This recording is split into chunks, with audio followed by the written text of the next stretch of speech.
Shalom, aduh ketemu lagi. Mana itu Marcel? Marcel.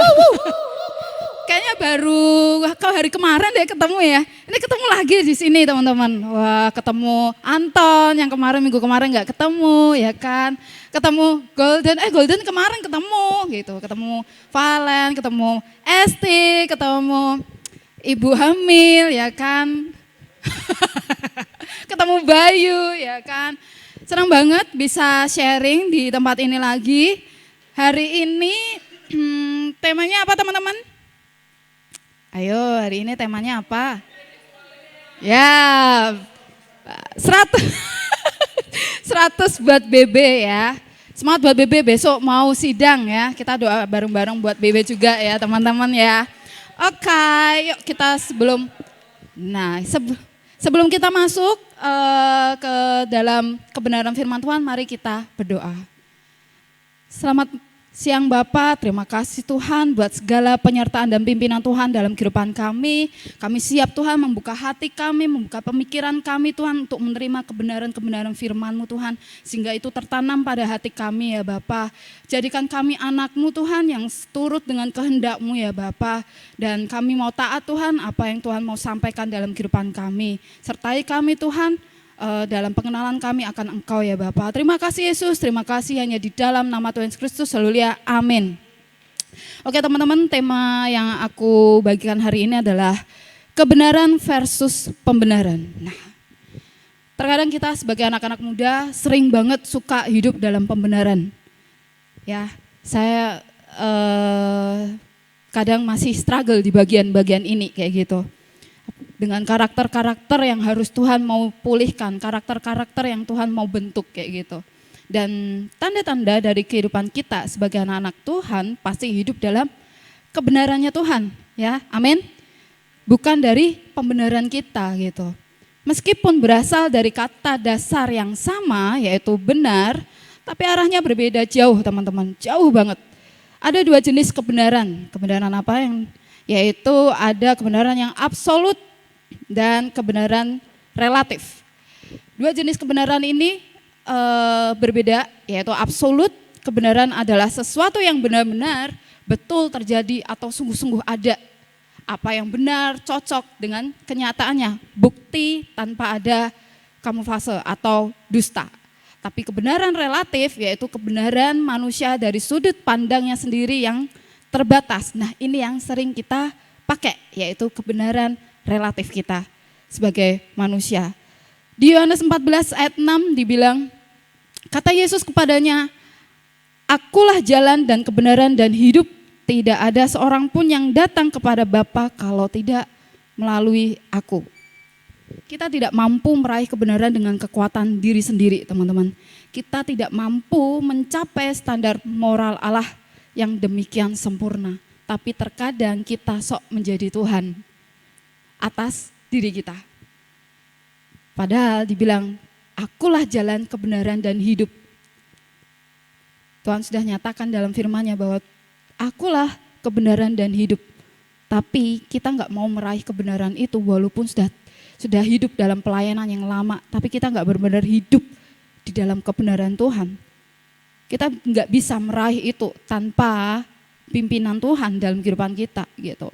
Karena kebenaran hanya bersumber pada Yesus, sedangkan pembenaran bersumber dari hati kita yang belum pulih. Hati yang selalu membenarkan diri. Karena pembenaran diri itu sulit untuk diproses.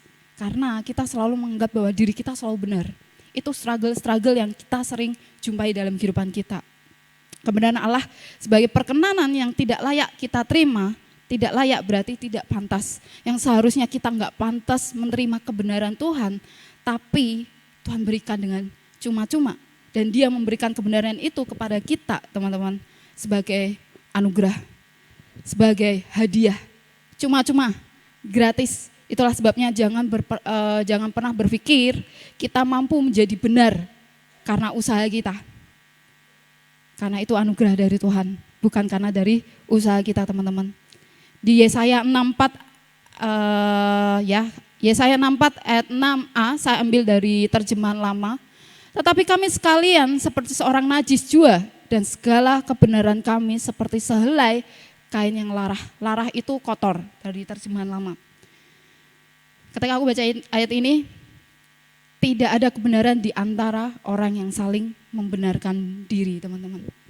Karena kebenarannya manusia itu dianggap Tuhan sebagai kain kotor. Seperti sehelai kain yang kotor. Karena tidak ada kebenaran di antara orang yang saling membenarkan diri. Semua manusia yang selalu menganggap benar ternyata di mata Tuhan tidak berbeda seperti kain kotor. Wow. Ketika aku baca ini, masih enggak sih aku masih hidup dalam pembenaran hidupku? Tidak ada satupun orang pun, tidak ada satu orang pun yang bisa menganggap diri kita benar selain kita dibenarkan oleh Tuhan. Enggak ada, kita pun enggak bisa, enggak mampu. Hanya Tuhan yang bisa membenarkan diri kita, teman-teman. Seorang Adam, ketika kisahnya Adam ya, seorang Adam ketika ditegur Tuhan, apa yang dilakukan Adam? Kalau istilahnya zaman sekarang itu cari kambing hitam. Adam mencari kambing hitam ketika Tuhan tegur Adam, teman-teman. Itulah sifat dasar manusia, sukanya cari pembenaran, sukanya nggak mau disalahkan. Itu sudah dari nenek moyang kita, yaitu Adam, kayak gitu. Ketika dia ditegur Tuhan, dia cari pembenaran, dia cari kambing hitam untuk disalahkan gitu. Kejadian 3 ayat 9 dibilangkan, tetapi Tuhan Allah memanggil manusia itu dan berfirman kepadanya, di manakah engkau? Ini Tuhan mencari Adam ya. Di manakah engkau? Kira-kira Tuhan tahu nggak posisinya Adam di mana? Tahu, sangat tahu. Tuhan tahu di mana Adam berdiri. Tahu. Tapi kenapa Tuhan harus bertanya di mana Adam? Kenapa Tuhan harus bertanya? Tuhan bertanya di mana Adam? Sebetulnya Tuhan tahu. Yesus bertanya karena Adam yang nggak tahu dia sedang berada di posisi yang mana. Nah, ini terkadang kita yang sering kita lakukan. Kita nggak tahu kita tuh sedang dalam posisi di mana. Kalau bukan leader kita atau mentor kita, atau bukan Tuhan sendiri yang menyadarkan kita, kamu sudah keluar loh dari rancangannya Tuhan. Kamu sudah keluar dari kehendaknya Tuhan. Makanya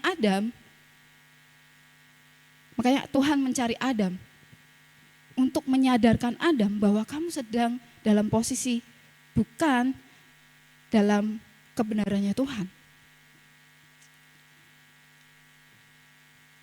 Bagaimana kebenaran bisa menguasai hidup kita, teman-teman? Dengan rendah hati. Kenapa? Hal ini gak mudah buat kita. Rendah hati bukan sifat dasar kita sebagai manusia.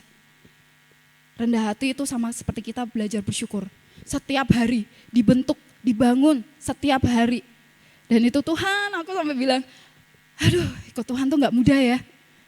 Tapi itulah proses untuk kita menjadi anak-anaknya Tuhan. Kita belajar untuk rendah hati. Rendah hati bukan sifat dasarnya kita sebagai manusia.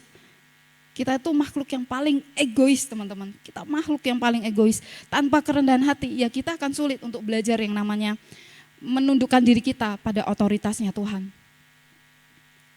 Kita akan sulit menundukkan diri kita pada pemimpin kita. Kita akan sulit untuk menundukkan diri kita pada otoritas yang Tuhan miliki atas hidup kita. Saya pernah baru beberapa bulan yang lalu dengerin khotbahnya Pastor Iman di umum dan di youth. Dan di youth itu temanya tentang true love equal true power kalau nggak salah. Dari ibadah umum sampai ibadah youth, ketika dengerin firmannya Pastor Iman, hati saya dibuat gak nyaman. Hati saya terusik, saya gak nyaman banget dengar firman ini. Aku gak mau dengar firman ini, aku pengen tolak itu. Dari umum sampai yang youth sampai gak kuat aku. Pengen rasanya berdiri, pengen pulang. Hati saya dibuat gak nyaman. Karena apa? Tuhan tahu kebenarannya, aku sedang tidak baik-baik aja hatiku. Makanya Tuhan pengen pulihkan hatiku pada saat itu. Saat itu hatiku lagi marah, aku kecewa, aku benar-benar pokoknya menolak dengan firman-Nya yang disampaikan, aku menolak. Aku masih nggak bisa, aku nggak kuat. Ketika di youth-nya itu semakin nggak kuat, itu dibuat nggak nyaman. Dan di situ saya tersadar bahwa Tuhan sayang banget sama hidup saya. Tuhan sayang banget sama kalian. Ketika hati kita lagi nggak beres, Tuhan mau beresin gitu. Karena kita anaknya gitu. Ketika hal itu pulang dari youth, masih mikirin itu firman-Nya itu, sorenya langsung benar-benar kayak, Tuhan, aku percaya bahwa segala kebaikan yang Tuhan berikan dalam kehidupan kita itu untuk mendatangkan kebaikan. Dan saat itu saya memutuskan untuk saya meletakkan dan membuang pembenaran diri saya, dan biarlah kebenaran Tuhan menghidupi hidup saya. Dan saat itu firman yang mengusik hati saya, yang membuat gak nyaman buat hati saya, itu menjadi berkat buat saya, yaitu saya bisa mengambil keputusan, saya memaafkan, saya mengampuni, kemarahan saya buang, rasa kesal saya buang gitu. Dan hanya kebenaran Tuhan yang bisa menguasai hidup saya. Dan di situ saya teringat anak muda, yaitu di firman Tuhan di Matius 19 ayat 16-22, mungkin gak aku baca semua. Tapi teman-teman tahu kisah anak muda yang kaya raya ini ya. Dia bilang, Guru, perbuatan baik apakah yang harus kuperbuat untuk memperoleh hidup yang kekal? Gitu. Perbuatan baik apa sih yang harus aku perbuat? Jawab Yesus, apakah sebabnya engkau bertanya kepadaku tentang apa yang baik? Hanya satu yang baik. Dia bilang, tapi jikalau engkau ingin masuk ke dalam hidup, turutilah segala perintah Allah. Dia bilang, kata orang itu kepadanya, perintah yang mana? Kata Yesus, jangan membunuh, jangan berzina, jangan mencuri, jangan mengucapkan saksi dusta. Dibilangkan. Next. Nah di ayat 9, hormati ayahmu dan ibumu, kasihlah sesama manusia seperti dirimu sendiri. Terus kata anak muda kaya raya ini bilang, semuanya telah kuturuti, apalagi yang kurang gitu. Apalagi yang kurang, semua sudah aku turutin. Nah, berani banget dia ngomong kayak gitu. Semua sudah aku turutin gitu. Kata Yesus kepadanya, jikalau engkau hendak sempurna, pergilah, jualah segala milikmu dan berikanlah itu kepada orang-orang miskin. Maka engkau akan beroleh harta di surga. Kemudian datanglah kemari dan ikutlah aku. Ketika orang muda itu mendengar perkataan itu, pergilah ia dengan sedih sebab banyak hartanya. Pemuda ini bertanya sendiri sama Tuhan, masih ada yang kurang enggak ya yang belum aku lakuin? Tapi ketika Yesus menyuruh pemuda ini untuk menjual hartanya, dia langsung pergi. Dia gak mau karena banyak banget hartanya. Dia gak mau sebab dia gak mau menjual hartanya. Terkadang kita hanya fokus sama apa yang kita lihat. Minggu kemarin aku juga bilang, terkadang kita hanya fokus sama apa yang kita lihat. Daripada kebenarannya yang Tuhan sedang kerjakan, bahkan persiapkan dalam kehidupan kita. Kebenaran itu hanya ada di dalam Kristus. Pengen poin-poin yang penting seperti yang anak muda yang kaya raya ini, pengen poin-poin yang penting, pengen hidup diberkatin, pengen hidup sukses, pengen apalagi pelayanan next level atau pengen yang lainnya, tapi nggak mau Yesusnya. Pengen berkatnya Tuhan, tapi nggak pengen Yesusnya. Padahal berkat itu datangnya dari Tuhan. Pengen impian itu berhasil, tapi nggak kejar yang memiliki tujuan impian itu gitu. Kita mau dapatkan kuncinya, tapi nggak mau mengenal kebenarannya, teman-teman. Kata sempurna tadi dibilang kan di sebelumnya, kata sempurna. Nah, engkau hendak Nah, kata sempurna itu artinya dalam bahasa Yunani yaitu teleios, yaitu dewasa. komplit, utuh. Nah, bentar. Kata sempurna di sini dalam bahasa Yunani adalah bahasa aslinya ya teman-teman, yaitu dewasa, komplit, utuh. Kalau kita mau menjadi dewasa, menemukan keutuhan di dalam Tuhan, ya kita harus lepaskan segala sesuatu yang menghalangi kita gitu, termasuk keakuannya kita, termasuk kebenaran diri kita, termasuk pembenaran diri kita untuk hidup dalam kebenaran Kristus. Tanpa itu kita nggak bisa memahami secara sempurna tentang kebenarannya Tuhan. Kalau kita baca di Matius tadi, pemuda kaya raya ini mendapatkan undangan secara pribadi dari Tuhan untuk masuk, untuk memiliki kehidupan, yaitu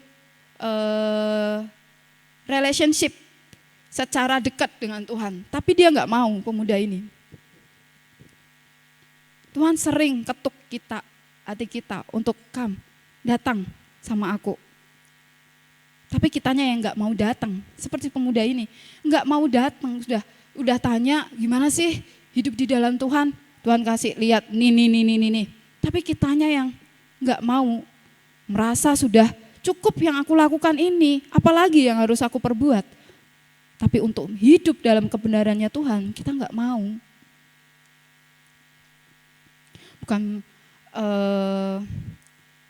Bukan berarti Tuhan nggak suka pemuda ini dengan hartanya, no. Tapi Tuhan pengen, Yesus hanya mau kasih tahu pemuda ini, jangan hidup berdasarkan hartamu, tapi ikutlah aku, maka kamu tidak akan kekurangan apapun, karena dia sumber dari segala sesuatu. Banyak orang seperti pemuda ini teman-teman, mencari pembenaran, mereka hanya mau dengar apa yang mereka mau dengar. Sama seperti kita, anak-anak muda, hanya mau dengar yang mau didengar oleh telinga kita aja. Kalau enggak dengar, ya pergi gitu aja. Kalau enggak mau dengar, ya udah pergi. Tetapi sesuatu hal yang tidak suka kita dengar, itu yang mengubahkan hidup kita. Seperti obat, rasanya pahit, tapi menyembuhkan, ya gitu. Kenapa sih kita selalu suka dengan apa yang mau kita dengar aja teman-teman? Karena kita nggak siap berhadapan dengan kebenaran. Karena kita nggak siap untuk meninggalkan kehidupan kita yang lama, yaitu habit yang sudah terbentuk dalam kehidupan kita. Sehingga membuang kesempatan untuk hidup, berjalan dan mengenal kebenaran Kristus. Seperti tadi yang saya sharingkan, aku tersadar bahwa aku sedang tidak tinggal di dalam Kristus, tapi aku tinggal di dalam krisis. Itu yang membuat aku tersadar ketika aku ditanya hal yang simple dalam kehidupan aku, siapa Yesus buat kamu? Itu aku tidak bisa jawab gitu. Pelayanan lama banget, pengurus ini itu ya, pemimpin sel, tapi nggak ngerti siapa Tuhan buat hidupku. Itu konyol gitu loh. Yang itu aku tersadar bahwa aku sedang tidak tinggal di dalam Kristus, tapi aku sedang tinggal di dalam krisis, yaitu krisis identitas, krisis pengenalanku akan Tuhan, teman-teman. Pemuda ini membuang kesempatan untuk hidup, berjalan dan mengenal kebenaran Kristus. Dia nggak mau lepasin sesuatu yang sebetulnya itu nggak penting, nggak berguna buat hidupnya, tapi yang membuat pikirannya itu penting, sehingga dia nggak bisa lepasin itu. Sama hal kita, ketika kita pengen ikut Tuhan, ketika kita mau hidup dalam kebenarannya Tuhan, kita harus lepasin sesuatu yang membuat kita menghalangi untuk kita datang ke Tuhan, teman-teman. Keakuan kita, dosa-dosa, kita bukan hamba dosa. Kita sadari identitas kita adalah anak Tuhan. Kita bukan hamba dosa. Jadi ketika kita adalah identitas adalah anak Tuhan, kita tahu apa yang harus kita lakukan. Tinggalkan untuk kita datang kepada Tuhan. Karena sesuatu yang menghalangi kita untuk datang ke Tuhan, kalau kita nggak lepasin, kita nggak akan mengalami perubahan, teman-teman. Kita akan sulit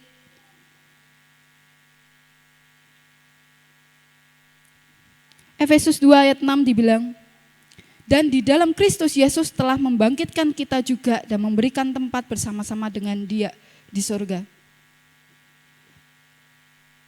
Seperti yang tadi bilang, untuk kita datang ke Tuhan, kita harus melepaskan segala sesuatunya yang menghalangi kita untuk datang ke Tuhan.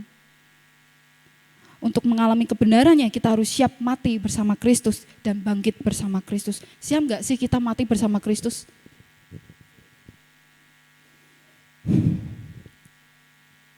Siap, yes.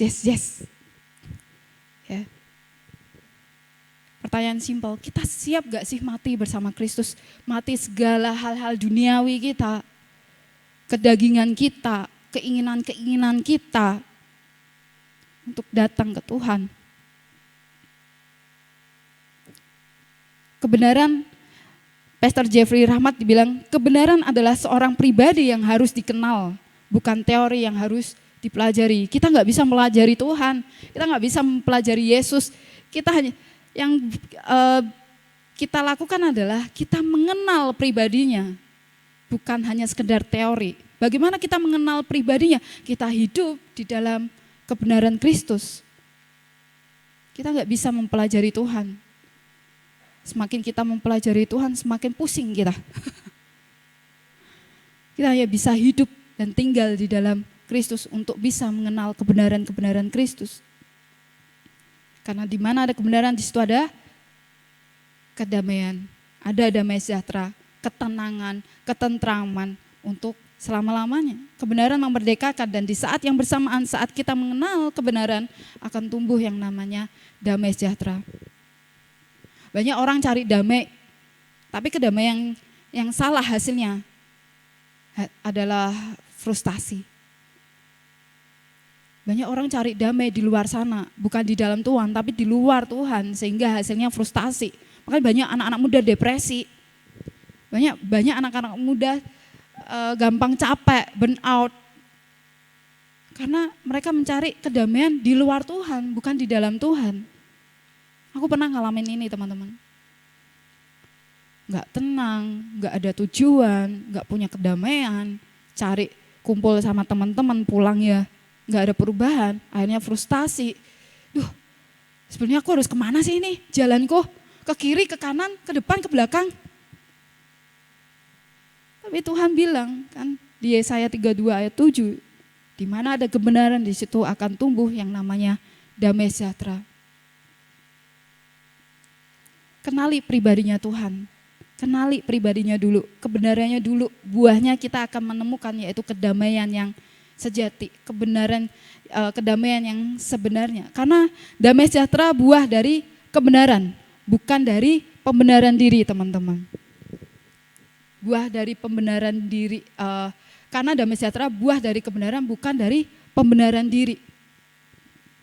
Karena saat kita mencoba untuk membenarkan diri kita, yang ada kita munculnya adalah keegoisan diri kita dan gak menghasilkan kebenaran. Hanya Tuhan yang sanggup, yang bisa membenarkan kita. Kita gak bisa membenarkan diri kita teman-teman, kita gak bisa bersihin diri kita.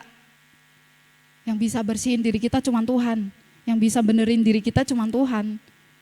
Hanya Tuhan yang bisa, maka dari itu jangan cari-cari pembenaran supaya kita dapat menemukan kebenaran Kristus.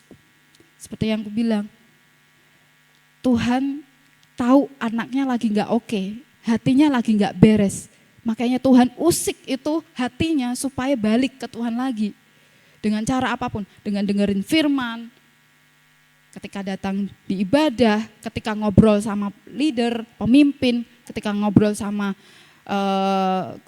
komsel, hati kita terusik karena Tuhan tahu anaknya sedang gak oke, hatinya lagi gak beres yang harus dipulihkan.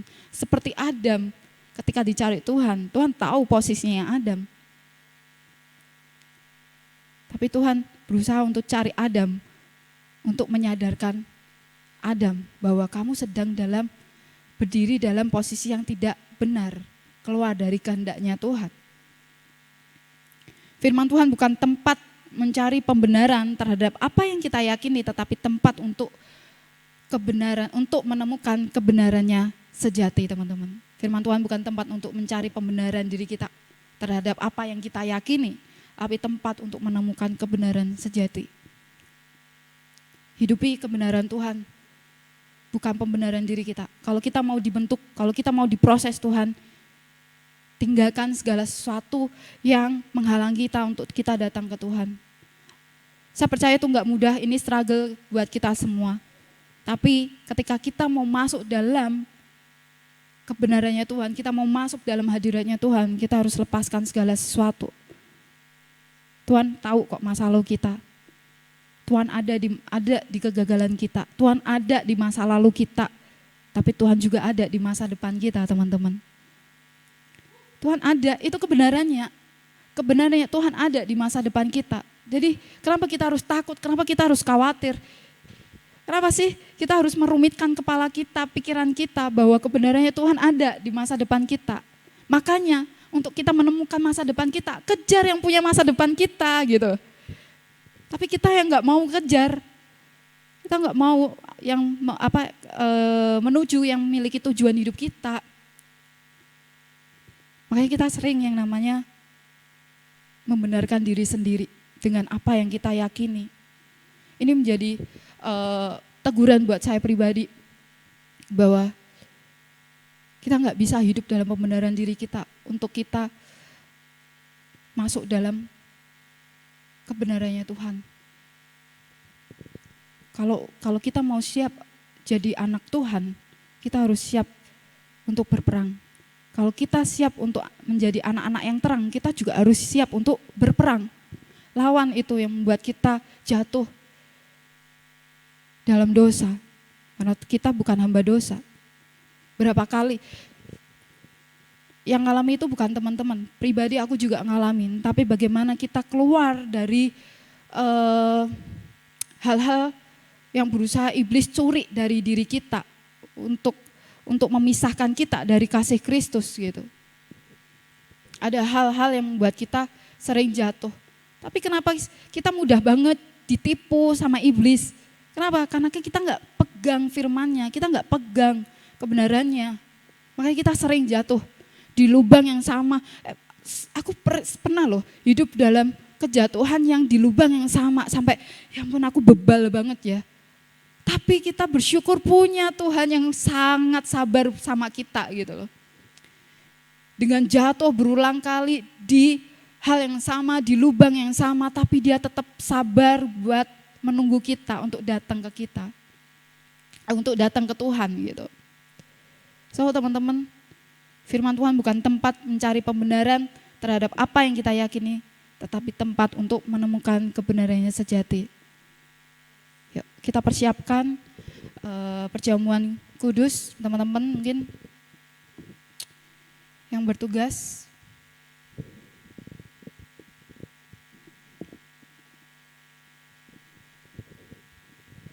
Kita persiapkan hati kita, persiapkan hidup kita untuk masuk dalam perjamuan kudus.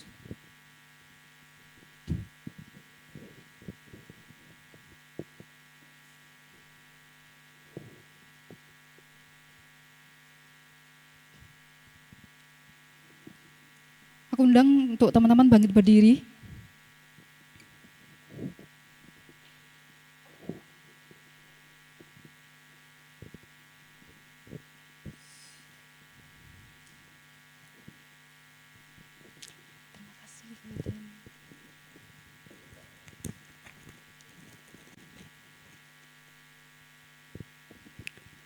Kita angkat roti kita, sebab apa yang telah kuteruskan kepadamu telah aku terima dari Tuhan, yaitu bahwa Tuhan Yesus pada malam waktu ia diserahkan mengambil roti dan sesudah itu ia mengucap syukur atasnya, ia memecah-mecahkannya dan berkata, inilah tubuhku yang diserahkan bagi kamu, perbuatlah ini menjadi peringatan akan aku. Kita makan bersama-sama di dalam nama Tuhan Yesus Kristus.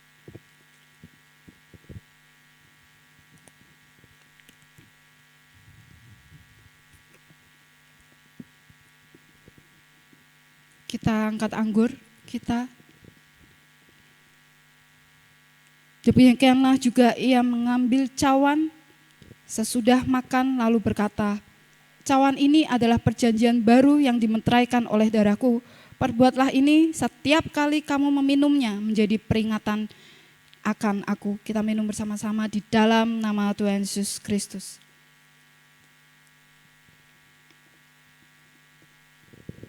Bapak, kami mengucapkan syukur kami Tuhan dengan segala pengorbanan Tuhan untuk hidup kami. Dan kami berkomitmen Tuhan untuk kami mati bersama-sama dengan Engkau dan bangkit bersama-sama dengan Engkau Tuhan. Kami meninggalkan kehidupan yang lama Tuhan, untuk kami masuk dalam hadirat-Mu, untuk masuk dalam pengenalan akan Engkau Tuhan. Jadikan kami anak-anak muda yang berdampak bagi Engkau Tuhan. Terima kasih untuk firman yang Tuhan berikan kepada kami, membuat kami mengerti Tuhan untuk hidup dalam kebenaran-Mu. Kami siap untuk melepaskan pembenaran-pembenaran diri kami Tuhan. Ajari kami Tuhan untuk siap menjalani setiap proses-proses yang Tuhan berikan pada kehidupan kami Tuhan. Ampuni setiap kami Tuhan dengan pembenaran diri kami, pemikiran kami, keegoisan kami yang terkadang kami sering mengecewakan Engkau. Tapi kami bersyukur Tuhan memiliki Tuhan yang begitu luar biasa sabar atas kami Tuhan. Saat ini kami datang Tuhan dengan segala kelemahan kami. Engkau tahu Tuhan kami enggak mampu. Tapi Tuhan yang memampukan kami untuk kami datang kepada Engkau. Terkadang Engkau rindu Tuhan untuk kami datang kepada Engkau. Tapi kami selalu mencuekkan Engkau Tuhan. Mengesampingkan Engkau Tuhan dengan segala keinginan-keinginan, hobi kami yang membuat kami lupa akan Engkau. Dan saat ini Tuhan, kami berkomitmen Tuhan untuk datang kepada Engkau dengan segala hati kami dan seluruh hidup kami kepada Engkau Tuhan. Karena Engkau telah menebus kami, membayar kami lunas Tuhan. Dengan darah yang begitu mahal. Dan kami mau Tuhan mengenal Engkau lebih lagi. Bukannya sekedar rutinitas, tapi kami menemukan kehidupan bersama-sama dengan Engkau Tuhan. Terima kasih Yesus, terima kasih. Kami serahkan Tuhan, doa ini Tuhan ke dalam tangan-Mu Tuhan. Amin.